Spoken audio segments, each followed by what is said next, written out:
غم سبھی راحتوں تسکین میں ڈھل جاتے ہیں۔ ایک مرتبہ اور پڑھیں درود پاک صلی اللہ علیہ نبی رمی جی آلہ صلی اللہ علیہ وسلم صلاۃ و سلام علیک یا رسول اللہ صلی اللہ علیہ وسلم۔ الحمدللہ آج ہم جس سفر پر ہیں نا، یہ طائف والا سفر، آج یہ ہمارے لیے ایک بڑا خوشگوار سفر ہے، اس لیے کہ یہاں کا موسم اچھا ہے، یہاں کے حالات اچھے ہیں، اور ہم اے سی کی بس میں بیٹھ کے ایک پکنک کی طرح کھانا پینا ساتھ میں لے کے آئے ہیں الحمدللہ۔ لیکن رسول کریم رؤوف الرحیم صلی اللہ علیہ وسلم کی سیرت میں جو ہے، یہ جو طائف کا سفر ہے نا، ایک بڑا دردناک سفر ہے۔ یہ اللہ کے رسول صلی اللہ علیہ وسلم کو دین کی دعوت سے روکنے کے لیے کفار مکہ نے ہر طرح کی کوشش کی۔ جب کہیں بھی بات نہیں بنی، اب کفار مکہ قریش کے بڑے بڑے سرداروں نے آپس میں مشورہ کر کے رسول کریم صلی اللہ علیہ وسلم کا سوشل بائیکاٹ کیا۔ کل آپ نے زیارتوں میں دیکھا ہوگا شعب ابی طالب نام کی ایک وادی جو جبل ابو قبیس کے بغل میں، تو شعب ابی طالب وہاں ایک وادی تھی جہاں رسول کریم صلی اللہ علیہ وسلم نے 3 سال تک ایک قیدیوں کی طرح زندگی گزاری ہے۔ لوگوں نے ان کا ایسا بیکاٹ کیا کہ کھانا پینا، رشتہ داری، تعلقات، سلام کلام، یہ ساری چیزیں بند ہو گئی۔ تو جو لوگ مسلمان تھے ان کا تو بیکاٹ ہوا ہی، لیکن خاندانی تعلقات کی وجہ سے کچھ کفار نے بھی، جو رسول اللہ کے رشتہ دار تھے، وہ بھی اس وادی میں جو ہے قیدیوں کی طرح زندگی گزارنے لگے۔ اور حضور کا جو بیکاٹ کیا تھا نا، وہ باقاعدہ انہوں نے ایک دستاویز تیار کی تھی، ایک ڈاکومنٹس ان کے پاس تھے جس میں یہ تحریر تھا، یہ ساری چیزیں کہ ان کے ساتھ میں کھانا پینا، لین دین، تجارت، یہ ساری چیزیں بند کر کے اس کو کعبے کے اندر جو ہے لٹکا دیا تھا ان لوگوں نے۔ جب حضور کو وہاں سے باہر نکالنے کی باتیں چل رہی تھی، تب جناب ابو طالب نے کہا تھا کہ میرے بھتیجے محمد صلی اللہ علیہ وسلم کہتے ہیں کہ وہ جو دستاویز ہے نا، جو کعبے کے اندر لٹکائی گئی، ان کا یہ کہنا ہے کہ اسے دیمک نے کھا کے ختم کر دیا ہے، وہاں اللہ کے نام کے سوا کچھ موجود نہیں، اس پورے دستاویز میں کچھ نہیں ہے، سب دیمک نے کھا لیا ہے۔ اب ان کی بات سن کے لوگ اندر گئے اور جا کے اس ڈاکومنٹری کو نکال کے دیکھا، ڈاکومنٹس کو، تو وہاں صرف بسم اللہ الرحمن الرحیم کے علاوہ کچھ موجود نہیں تھا، سب ختم ہو گیا تھا۔ یہ بھی حضور کی غیبدانی ہے، اور کوئی غیب کیا تم سے نہاں ہو بھلا، جب نہ خدا ہی چھپا تم پہ کروڑوں درود۔ حضور شعب ابی طالب میں قیدیوں کی زندگی گزارتے ہیں، لیکن کعبے کے اندر دیمک نے اس دستاویز کو کھا لیا، یہ حضور بتاتے ہیں۔ شعب ابی طالب میں 3 سال تکلیف والی زندگی گزارنے کے بعد جب نبی کریم باہر تشریف لائے، اب تھوڑا انہیں راحت ملی۔ لیکن یہ کیسی راحت ہے؟ اللہ اکبر! آپ کو معلوم ہے جب مکہ میں کفار حضور کو تکلیف پہنچاتے تھے تو حضور کے مددگاروں میں 2 لوگ قابل ذکر ہیں، ایک حضرت سیدہ خدیجہ الکبریٰ رضی اللہ تعالی عنہ، اور ایک جناب ابو طالب ہیں جو حضور کے چچا ہیں۔ جب بھی کوئی تکلیف آتی تو ابو طالب ان کے سامنے کھڑے ہو جاتے، جب حضور غمگین ہو جاتے تو سیدہ خدیجہ انہیں تسلی دیتی، انہیں دلاسا دیتی، بہت زیادہ مہربان تھی۔ لیکن جیسے آپ باہر تشریف لائے، آتے ہی جو ہے سیدہ خدیجہ الکبریٰ رضی اللہ تعالی عنہ کا وصال ہو گیا۔ ان کے انتقال سے اللہ کے رسول کو اس قدر تکلیف ہوئی کہ ان کا سب سے بہترین ساتھی، جو ہر دکھ درد میں حضور کا ساتھ دینے والی جو ذات تھی، وہ حضور کا ساتھ چھوڑ چکی تھی، ابھی تکلیف سے باہر نکلے تھے، اور صدمہ حضور کو لگا کہ سیدہ خدیجہ کا وصال ہوا۔ ان کے وصال کو ابھی وہ درد حضور کا تازہ تھا، 9 دن ہی گزرے تھے کہ جناب ابو طالب کا انتقال ہوا۔ جو تو بظاہر جو مضبوط سہارے تھے رسول اللہ کے، کوئی حضور کو کیا سہارا دے، وہ تو بے قسم کا سہارا ہے، سبحان اللہ، ساری کائنات کا سہارا تو رسول اللہ ہے، لیکن بظاہر جو حضور کی تسلی دینے والی جو 2 عظیم ہستیاں تھیں، جب ان دونوں کا وصال ہو گیا تو اللہ کے رسول اس قدر غمگین ہوئے کہ حضور نے اس سال کا نام ہی عام الحزن رکھا کہ یہ تو غم والا سال ہے، یہ تو غموں کا سال ہے، درد اور تکلیف والا سال ہے۔ اب یہ دو شخصیات گزر گئی. اب یہ دو سہارے جب بظاہر حضور کے مثال کر گئے تو مکہ والے اور زیادہ حضور کی تکلیف میں اضافہ ہو گیا. مکہ والے جو ہے دین کے کام میں اور زیادہ تکلیفیں دینے لگے. اب حضور جو ہے مکہ والوں سے ناراض ہو گئے, مایوس ہو گئے کہ یہ لوگ اسلام قبول کرنے والے نہیں ہیں.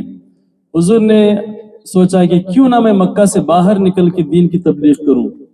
تب اللہ کے رسول اپنے ساتھ اپنے ایک منہ بولے بیٹے حضور کے جو غلام ہیں حضرت سیدنا زید بن حارثہ رضی اللہ تعالیٰ عنہ, یہ صحابی رسول ہیں. آپ کو ایک اور بات بتاؤں, پورے قرآن میں کسی صحابی کا نام نہیں ہے, ایک نام ہے وہ زید بن حارثہ کا ہے. پورے قرآن میں ایک نام ہے صحابی کا, وہ زید ہے. تو حضرت زید بن حارثہ کو حضور نے اپنے ساتھ لیا اور طائف کا سفر کیا. آج ہم جہاں پہنچے ہیں یہاں آج سے 1400 سال پہلے اللہ کے رسول دین کی دعوت کے لیے آئے تھے. حضور یہاں آئے تھے اس لیے ہم یہاں آئے ہیں, وہ نہ آتے تو ہم کیوں آتے. یہاں تو ریاض بھی ہے, جدہ بھی ہے, دوسرے اور بھی شہر ہیں, ہم وہاں نہیں جاتے, وہاں ہماری زیارتیں نہیں ہیں. کیوں؟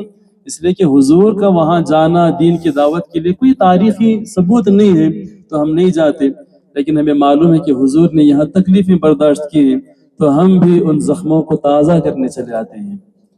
حضور یہاں 1400 سال پہلے اپنے غلام زید بن حارثہ کے ساتھ اس وادی میں تشریف لائے, یہ سوچ کر کہ چلو یہاں آئیں, کم سے کم یہاں کے لوگ اگر اسلام قبول کر لیں, دین کی طرف آ جائیں تو دین کا کام ہوگا.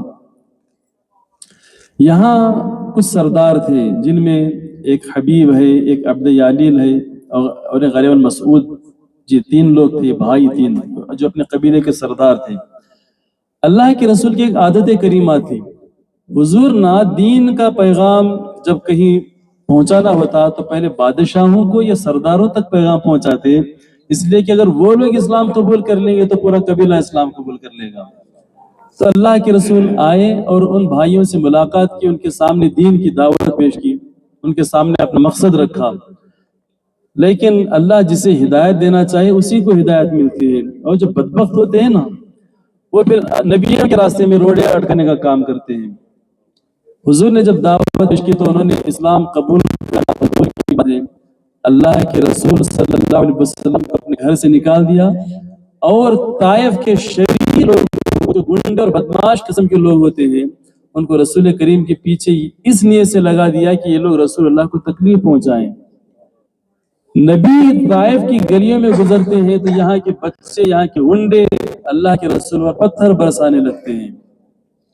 اتنے پتھر برسائے کہ آپ کے قدم جو ہے لہو سے بھر گئے, آپ کے جوتے آپ کے لہو سے بھر گئے. یہاں تک کہ زید بن حارثہ جب پتھر پڑتے تو آگے بڑھ کے حضور کو اپنے دامن میں سمیٹ لیتے اور پتھروں کو اپنے پیٹھ پر, اپنے بدن پر لینے کی کوشش کرتے. زخمی حالت میں اللہ کے رسول صلی اللہ علیہ وسلم طائف کی گلیوں سے باہر نکلے. ایک زمانہ گزرنے کے بعد میدان احد میں ایک جنگ ہوئی تھی مدینہ میں. اس جنگ میں جو ہے 70 صحابہ شہید ہوئے. اس میں رسول اللہ کے چچا کو شہید کیا گیا, ان کا سینہ چاک کر کے کلیجہ نکال کے چبایا گیا, ان کے ناک اور کان کے ہار بنا کر پہنے گئے. یہ دردناک منظر تھا جنگ احد, بڑا تکلیف دہ دن تھا, بہت تکلیف تھی اس دن اللہ کے رسول کو. کچھ عرصے بعد حضرت عائشہ پوچھتے ہیں حضور سے, یا رسول اللہ علیہ السلام, کیا آپ کی زندگی میں جنگ احد کا جو دن تھا نا اس سے تکلیف والا کوئی دن آپ کی زندگی میں آیا ہے؟ اس لیے کہ وہ تو بڑا دردناک دن تھا. پیارے نبی فرماتے ہیں, عائشہ ایک دن میری زندگی میں ہے جو دن مجھے میدان احد والے دن سے زیادہ دردناک محسوس ہوا تھا. سیدہ عائشہ نے پوچھا, وہ ایسا کون سا دن ہے؟ یہاں تو 70 صحابہ شہید ہو گئے تھے.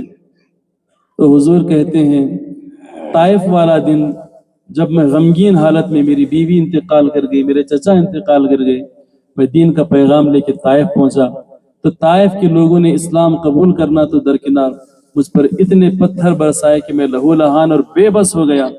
جب میں تکلیف سے بیٹھ جاتا تو وہ لوگ مجھے دوبارہ کھڑا کرتے اور پھر سے پتھر برساتے, میں بیٹھ جاتا تو پھر کھڑا کرتے, پھر پتھر برساتے. حضور فرماتے ہیں, مجھے تو ہوش ہی نہیں تھا کہ میں کہاں ہوں. پھر چلتے چلتے میں طائف کی وادی سے تھوڑا باہر آیا, تب جا کے میرے ہوش بحال ہوئے, مجھے معلوم ہوا کہ میں کہاں ہوں. پھر میرے سامنے جو ہے فرشتہ حاضر ہوا, اور اس کے سامنے پہاڑوں والا فرشتہ تھا۔ اللہ نے جو ہے یہ جو دنیا کا نظام ہے نا، یہ فرشتوں کے سپرد لگایا ہوا ہے۔ پانی برسانے والا ایک فرشتہ ہے، پہاڑوں والا فرشتہ ہے، سمندروں والا فرشتہ، الگ الگ ذمہ داریاں۔ تو پہاڑوں والا فرشتہ میری بارگاہ میں حاضر آیا، ایک فرشتہ آیا اور کہنے لگا یا رسول اللہ، یہ جو بدبخت آپ کو پتھر برسا رہے نا، آپ ان کے حق میں بد دعا کیجئے تاکہ ان پہاڑوں کو ان پر میں الٹ دوں۔ اخشبین جو پہاڑ ہیں، 2 پہاڑ ہیں، آپ دعا کیجئے، بد دعا کیجئے ان کے حق میں تاکہ میں ان پہاڑیوں کو ان پر الٹ کر تباہ کر دوں۔ اس لیے کہ جو پچھلی امتیں گزری ہیں نا، پچھلے انبیاء کی، جب وہ نبی کو تکلیف پہنچاتے تو اللہ تعالیٰ آسمان سے ان پر عذاب نازل کرتا، ان کی بستیوں کو آسمانوں پر اٹھا کر پلٹ دیا گیا، یہاں تک کہ ان کے مرغوں کے بانگ دینے کی آواز کو فرشتوں نے سنا، اتنی اونچائی پر جو ہے ان کی بستیاں پلٹ دی گئی، کبھی آگ برسائی جاتی، کبھی پتھر برسائے جاتے۔ لیکن یہاں کیا حال ہے، سبحان اللہ، نبی سے کہا گیا آپ ان کے لیے بد دعا کریں تاکہ یہ پہاڑ ان کی بستیوں کو ہلاک کر دیں، الٹ دیے جائیں۔ اس کے بعد اللہ کے رسول ہاتھ اٹھاتے ہیں تو کیا دعا کرتے ہیں، سبحان اللہ، اللہ کے رسول دعا گو ہیں، یوں دعا کرتے ہیں، اے اللہ یہ میری قوم مجھے پہچان نہیں پا رہی ہے، تیری بارگاہ میں ان کے لیے دعا کرتا ہوں، تو انہیں ہدایت عطا فرما۔ ہلاکت کی دعا نہیں کی، ہدایت کی دعا فرمائی۔ ستم تو کر نہیں سکتے وہ کیونکہ رحمت ہے، کرم کی بات جب آئی تو بے حساب کیا۔ پتھر برسانے والوں کے لیے دعا کون دیتا ہے؟ گالی دینے والوں کے لیے دعا کون دیتا ہے؟ یہ اخلاق تو ہمارے رسول کے اخلاق ہیں۔ سلام اس پر کہ جس نے بے قصوں کی دستگیری کی، سلام اس پر کہ جس نے بے قصوں کی دستگیری کی، سلام اس پر کہ جس نے بادشاہی میں فقیری کی، سلام اس پر کہ اسرار محبت جس نے سمجھائے، سلام اس پر کہ جس نے زخم کھا کر پھول برسائے، سلام اس پر کہ جس نے تنگ دستوں کو قبائیں دی، سلام اس پر کہ جس نے گالیاں سن کر دعائیں دی۔ یہ عظیم اخلاق رسول اللہ کے ہیں۔ پھر حضور علیہ السلام جو ہے ایسے زخمی حالت میں یہاں آئے تھے، آج جہاں ہم لوگ بیٹھے ہیں، یہ پیچھے جو ہے ایک باغ ہے، انگوروں کا باغ، اب وہ باغ موجود نہیں ہے، انشاءاللہ وہاں جائیں گے، ایک مسجد ہے وہاں پہ۔ نبی وہاں تکلیف دہ حالت میں تشریف لائے۔ وہ باغ جو ہے نا 2 کفار کا تھا جو مکہ کے رہنے والے بھائی ہیں، عتبہ بن ربیعہ اور شیبہ بن ربیعہ، انگوروں کا باغ تھا۔ حضور وہ باغ میں تشریف لائے، وہ حضور کے شہر والے تھے، پہچان والے، قبیلے والے تھے، تو انہوں نے زخمی حالت میں دیکھا تو کافر ہونے کے باوجود دل میں تھوڑا ان کے رحم پیدا ہوا، تو انہوں نے یہ سوچا کہ اگر ہم انہیں کچھ دیں گے تو یہ لینے والے نہیں ہیں، اس لیے کہ غیرت والے رسول ہیں۔ تو انہوں نے اپنے غلام عداس کو بلایا جو ایک عیسائی غلام تھا، اس کو بلا کے کہا کہ یہ انگور کا گوشہ لے جاؤ اور وہاں جو شخص بیٹھے ہیں زخمی حالت میں ان تک پہنچا دو۔ وہ انگور لے کے حضور کی بارگاہ میں آئے اور حضور کی بارگاہ میں وہ ہدیتاً پیش کیا، تو اللہ کے رسول نے اسے دیکھا اور بسم اللہ الرحمن الرحیم پڑھ کے آپ نے انگور کھانا شروع کیا۔ جیسے ہی آپ نے بسم اللہ پڑھا تو جناب عداس پوچھتے ہیں کہ جناب یہ جو کلمہ آپ پڑھتے ہیں نا بسم اللہ، یہ تو میں کسی کو پڑھتے ہوئے کبھی نہیں سنا، یہاں پہ یہ عجیب کلمہ ہے، آپ نے جو پڑھا ہے یہاں اور کوئی نہیں پڑھتا۔ تو حضور نے پوچھا تم کہاں کے رہنے والے ہو؟ تو وہ کہتے ہیں میں شہر نینوا، یہ عراق کا ایک شہر ہے، شہر نینوا کا رہنے والا ہوں۔ حضور نے فرمایا شہر نینوا یہ تو یونس علیہ السلام کا شہر ہے، وہ میرے بھائی ہیں، وہ بھی میری طرح پیغمبر تھے۔ جب حضور نے یہ کہا کہ وہ بھی میری طرح پیغمبر تھے، یعنی میں بھی پیغمبر ہوں، تو جناب عداس رضی اللہ تعالیٰ عنہ اسی وقت ان کے ہاتھوں پر اسلام قبول کرتے ہیں۔ کسی کو دعوت دینے کے باوجود اسلام قبول نہیں کرتا، اور کوئی ایسا ہے کہ 2 جملے سن کے اسلام قبول کر لیتا ہے۔ یہ سب ہدایت کی باتیں ہیں الحمدللہ۔ تو جناب عداس نے جہاں اسلام قبول کیا، جناب رسول اللہ صلی اللہ علیہ وسلم جہاں زخمی حالت میں تشریف لائے، وہ جگہ پر آج ایک مسجد تعمیر کی گئی جسے مسجد عداس کہتے ہیں۔ انشاءاللہ ابھی ہم لوگ وہاں جائیں گے، اس کی بھی زیارت کریں، آپ محسوس کریں ان چیزوں کو۔ دیکھو یہاں آنے کے بعد ان چیزوں کو محسوس کرنا چاہیے۔ دنیا میں بہت ساری وادیاں ہیں، ہرے بھرے پہاڑ ہیں، ہری بھری وادیاں ہیں، برف باری ہوتی ہے، کہیں ندیاں بہتی ہیں، خوشگوار موسم ہوتا ہے، اس کے باوجود اللہ نے اپنے پیغمبر کو یہ پتھروں والی زمین پہ بھیجا ہے، اس لیے کہ یہاں کے لوگ بھی بڑے پتھر دل تھے۔